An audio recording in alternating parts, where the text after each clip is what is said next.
Egunon. Good morning. Welcome to the press conference this morning. Good morning, as I was saying. Welcome, as you know. Today, in the official section, outside competition, the posthumous film via a diary written and directed by Bigas Luna, Bigas by Bigas. In order to present the film, we have the luxury of having with us today Jordi Moya, Gatana Sanchez Vijoña, Eliot Werling, these who participate in the film, Javier Bardem, also as a co-producer, along with Carles Sanz, Celia Oroz, the wife of Bigas Luna, and Santiago Garrido, who is the technical director of the film. I would like, or whoever deems pertinent, could you explain, because it's a film, it's a special sort of project, how all of this emerged. Hi, good afternoon, everyone. My name is Carlos Sanz. For those that don't know who I am, I'm a member of Tricicle, and part of the production of this Bigas by Bigas, which emerged immediately after his death in 2013 on the 6th of April, as a reason of something which was eminently very emotional. All of us that are here today, we are here not only because we've worked with him, but in particular because we lived with him and we knew who he was. And when you deal with Bigas, you discover an exceptional person. Bigas was very humane, very generous,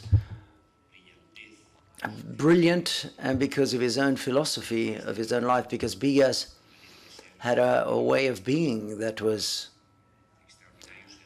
extraordinary and seductive, and over time you started to like him more and more and more and more, to the extent, me personally, he was a very intimate friend of mine. When he died, I realized that Bigas had a lot of sharp edges. He's a person who had an artistic capacity, but also a human level, sufficient human level, that we thought it was almost an injustice to not share those values that Bigas had with those people who knew him and those who didn't know him and don't know him.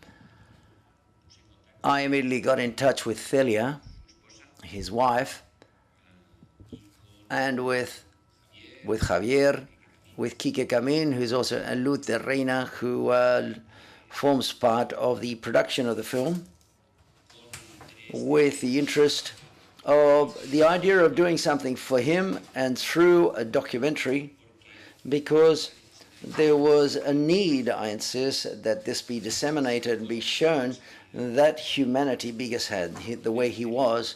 Celia said if we were in the project, she was going to back it 100%. And as of there, the difficulty was how to express that. How did we disseminate this? Carmen Chavez, who can't be here today, one of the persons who was with the right hand of Bigas in his last years, had the exceptional and great idea of talk to us about some film reels that they were in a storeroom where Bigas kept a lot of things. Film reels that came from a daily diary, video diary that he was making.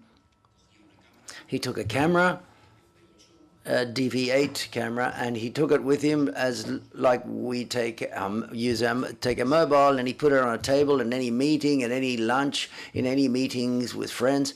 Sometimes we're not even worrying about looking for the right shot, but it was just another appendix, shall we say, audiovisual appendix.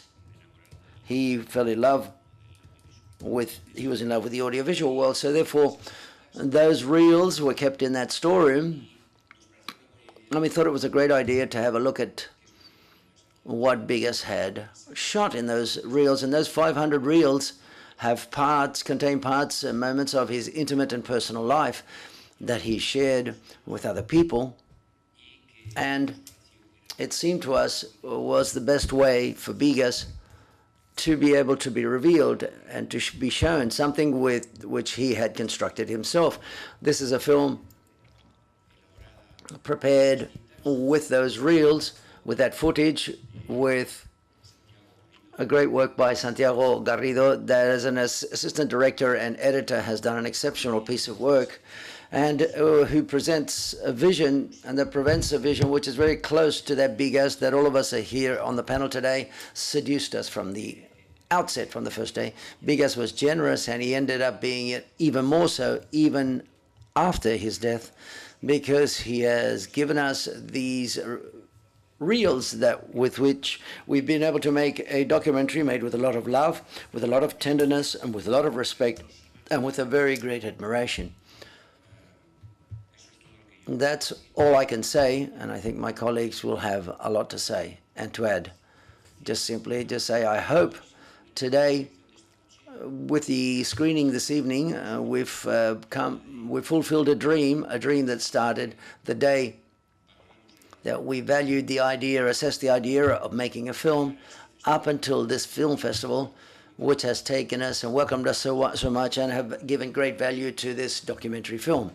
Because for us, this was the end of the road. That's to place that product into the audience, Tomorrow we start another journey. We hope it can be distributed and exhibited and screened, and so that many people can meet that Bigas that we had the great fortune of knowing when he was alive. Thank you. Well, okay.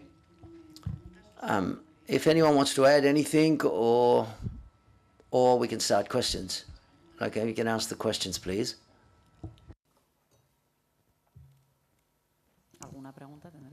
I imagine you've got some questions.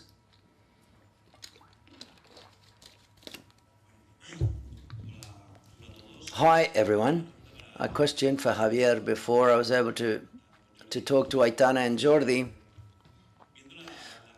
Seeing the film yesterday in the Teatro Principal Theatre, as a film with Bigas, we were under the feeling it was much more than just a film. I know it sounds a bit of a cliche, but it wasn't your typical, the director who says action and that's what it's all about. But no, it formed part of a learning process, let's say, beyond the shooting of the film, taking full advantage of Javier, who's here now, who has worked in Hollywood and knows other ways of working. I would like to know, I don't know whether you miss all of that. The lack of humanization before your work, because Celia said Bigas was never in a hurry. That is to say, the lack of everything being mechanical and so artificial, and it seems that Bigas did give a human treatment to films. Yes, obviously Bigas humanized things so much that he caused a lot of hassles, and all of a sudden you say, what the hell am I doing there in the nude in this scene at 6 o'clock in the morning at 10 below zero in a goalpost hanging? Well, that was Bigas. Bigas would, let's have a look. It's a ham. Well, that's the humanity that this man had to do, make you do things that have been asked by other directors in a different way and weren't being made. Bigas had something that got us into that marvelous mix-up, and that only belonged to him. The truth is that there are other films that is done even less in practice. It's much more work and not very sociable, but with Bigas it was a party in the sense of respect towards our work. Never taking too much serious when you're taking your work seriously, but not taking everything completely seriously. That's something that he did 100%, and we miss Bigas. That's the story. Not only the way he worked, but what he brought along with him to work when he shot films. Next question, please.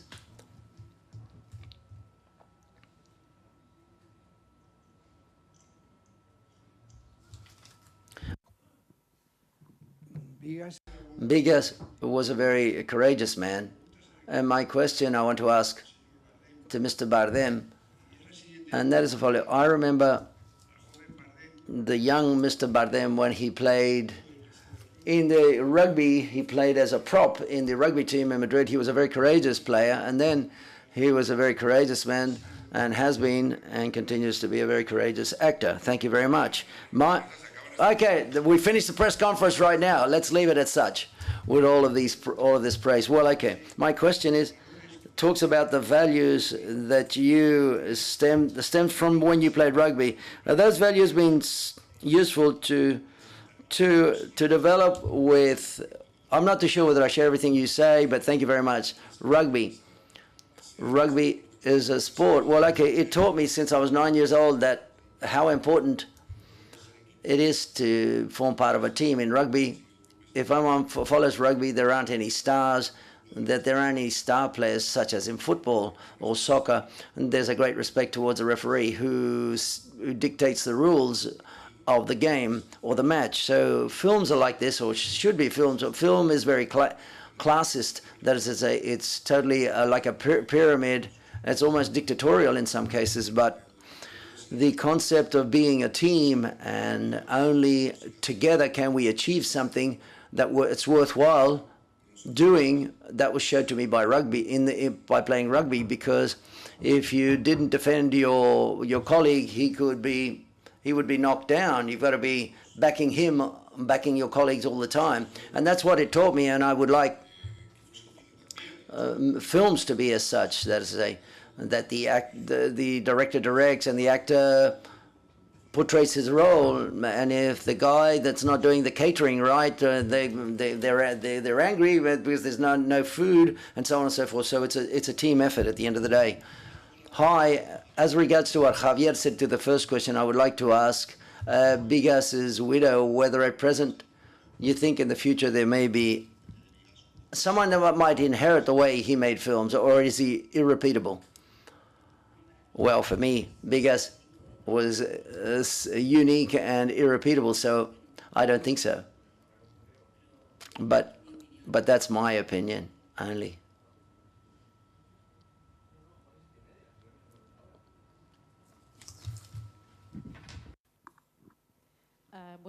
Hi, good morning. I had a couple of questions, but for nobody specific. Anyone can answer. First of all, last night I saw a documentary. What surprised me the most about his character and personality and transmits in this video. So it's impossible for you not to like him, because he emanates almost a childlike illusion and the way of wanting to learn and something every day, which is enormous. Whether the memory you have of him, what his essence was, is this. And then to the actors, it seems to me that he had a great ability to discover rough diamonds. Many of you started, or your initial films were with him. Do you think he had a specific talent to discover young actors and young actresses? Thank you.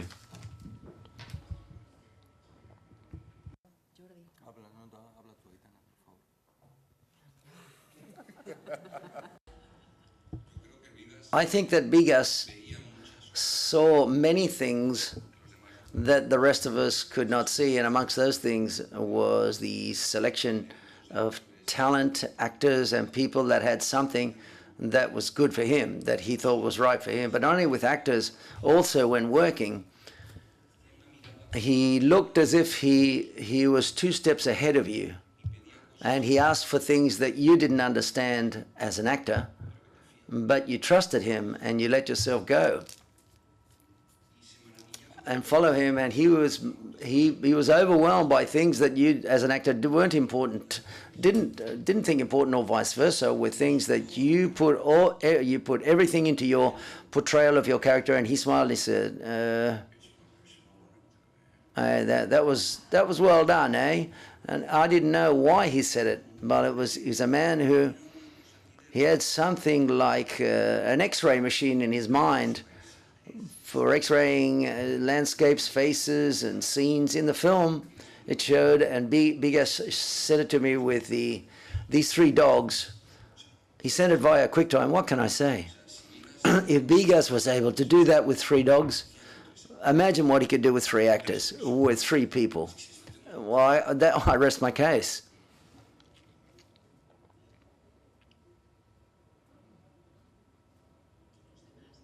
Anybody else want to contribute anything? Well, I would like to to talk about what the film shows, and which was the technical side of the project, was to develop and explain and to share, which was the part of the visual artist side of Bigas.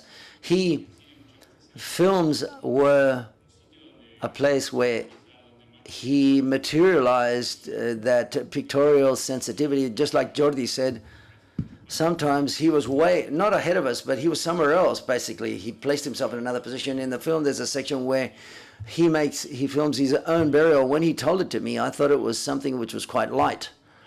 And the moment when you see it in the film, and you see him almost saying farewell to himself, and it's not only in what's simple or what it was body-like, but he was ahead of us in the spiritual level, this philosophy that he impregnated, and that will to live. The great happiness I have with the rest of the team is that you're in the film and that we can share it with you. And having made it to this point where he can take us to that sensitivity, this thing that in films it's so difficult to explain to others, this is one of the things that makes me very happy and very relaxed after having made the film. That's just a little remark that I wanted to add to everything that has been said so far. I would like to ask you something, but it was more or less answered with what you said. Now, you started this work in 2013 and in a very emotional way, as you said before, because all of you knew him and had worked with him and you liked him. And 3 years after you're presenting this documentary, is it what you expected? What feelings are you going to have? And once the work has been done and it's on the screen, what can you say in that sense? Are you happy with the result? Do you think people recognize him, or would you have liked to include anything? Was it a surprise when you came here? Well, in fact, today is when we're receiving the initial impressions. Up until today, when one is so involved in a project, at the end, the trees don't let you see the forest, so therefore you've seen it so many times. But we're sure that we've paid justice to his personality. At present, one of your colleagues had just said, it seemed that after seeing it, it was impossible to not be a friend of his. Well, that's a conclusion that satisfies me already, because that means that to a certain extent we've achieved more or less what we wanted to achieve. That's for people to get to know that Bigas, who was so positive, always so optimistic.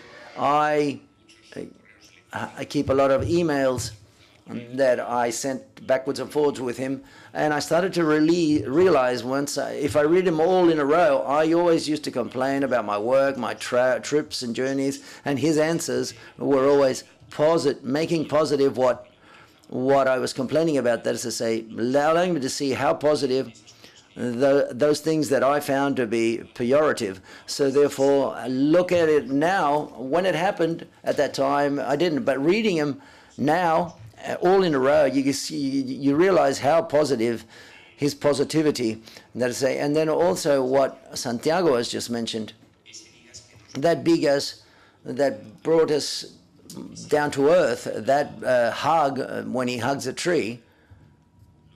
He really hugs the tree because he felt, above all, since he entered into his more environmentally friendly stage or ecological stage, he was so close to the earth and everything that came from nature, and that it made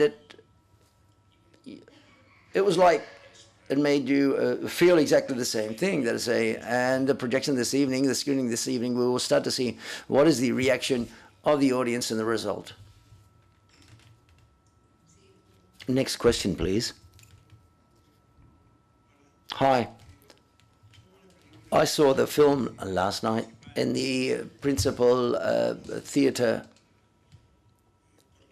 I would like to know, but who did the final editing? Didn't include. I would have liked all of his filmography and the date when he left, because those of us that are not here, we know some of his films, and specifically I know Jamón Jamón, La Camarera del Titanic, and some other film that I've seen screened in Buenos Aires or in a festival somewhere. And it's sorry that there's no more information. I see it's a very intimate film with his family, what he likes, with his friends, with his castings. And I'm fascinated seeing the film, and I would have liked to have seen that on there as well.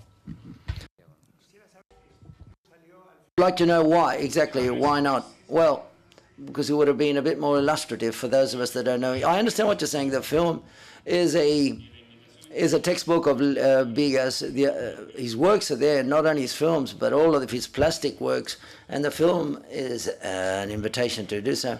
Bigas's biography from the 1970s, when he, from an industrial, he starts to investigate and to test with images in cinema, 16 millimeters, and his test to the last film he made, the last shorts that he made in digital format.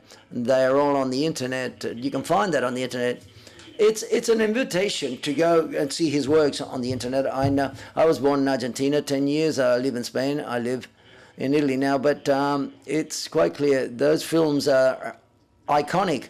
But I'd be happy with this invitation of this textbook that you've been able to see of the film, you want to see more about his work. That would be another good praise, more praise for the film. The film would have fulfilled its commitment, its objective as well. Only because of is that because of the commercial side of the film? But for us, we'll continue to investigate and to get to know what we don't know about Bigas. So thank you very much. That would be great. Siguiente pregunta. Next question, please.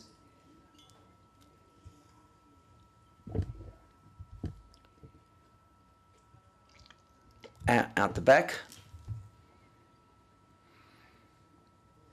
Hi, good morning. Taking advantage that we've got Leonor, Jordi, Javier, and Aitana, I would like for you to explain any anecdotes that your best anecdotes with Bigas, not the four of you or whoever of you want to say that. Well, I told it. I've said it already this morning a few times, but perhaps for me, it talks about how Bigas was quite a lot. It explains how he was when you didn't feel too good or too secure. In Bolavenu, where we had to shoot a scene that Jorge Pedro Goya was putting makeup on the Duchess of Alba, and I woke up with my face all. I felt really bad. My face wasn't looking good that morning, and I was insecure. And talking to him, I said, Bigas, I don't think that I'm able to give you what you need today. I don't feel too secure. I'm not going to be able to portray that very well. And he said, I want you to do it bad. I want you to make mistakes. I don't want you to do nothing that you don't feel. I want you to be exactly how you feel now. I don't care. It's all the same what happens. I just want you to be that I can see what's happening to you now. So therefore, what you're feeling now. Bigas always worked in favor of the work. He never put you in a violent situation of any confrontation at all. He always took advantage. He was more worried about the truth and the reality of what you were transmitting at that moment, and he took full advantage, as he always used it in favor of the film he was making or whatever work he had in his hands. We've got time for a last question. Question for the director, Santiago Garrido. And as regards to what my colleague said, because we didn't know much about Bigas in Latin America, do you believe that this documentary will allow him to be better known? Do you believe that his career in certain countries, he's not that well known as in Spain? Do you think, well, what's happened to me when I travel, for example, in Mexico, and they like Bigas quite a lot. I don't know because of any specific film like Huevos de Oro, but I think that Bigas is. They asked me to write something a while ago, and I wrote something that was the following: the way he looked at things. He always said the following: he woke up very mystic, and he went to sleep very paganistic. He is an author of a lot of icons, not only Jamón Jamón, which is His iconography was very important. He had a power with symbols which was very powerful, even of changing the meaning of some symbols. And that impresses me enormously. That with, for example, the breast or the tit with the milk, for example. And it's always in the same page. Bigas made me see it somewhere else. And from another perspective, it's a metaphor of life, with food, with life, with his energy. And also, I met Bigas in 2001. I came to Spain to do a digital film course when digital film was still very unknown. It was to narrate films, and I work a lot with children and try to teach the kids to be the protagonists and to tell stories, and not only to be spectators of what's digital, but pick up a phone and tell a story to the world through your mobile phone. And he had this philosophy, and be able to own symbols. And there's another sentence I could say, a lot of phrases that he used to say. He said, the illiterate people in the 21st century are those that are not going to be able to transmit and communicate via images. And this is something in Argentina, for example, North Latin America and Spain, throughout the world. This message and these icons and these images can, I hope a lot of audience see it, and I hope the digital world can help us a lot. And his plastic work, for example, the film was my personal wish. Was it's not easy doing all the editing. The difficult thing was to show Bigas as a visual artist, and I hope the film is useful for this. I believe so. I think we've achieved it. That's why I feel very happy with the result. Okay, thank you very much for all of you. To all of you, good luck this evening with the screening. Thank you very much for attending, ladies and gentlemen.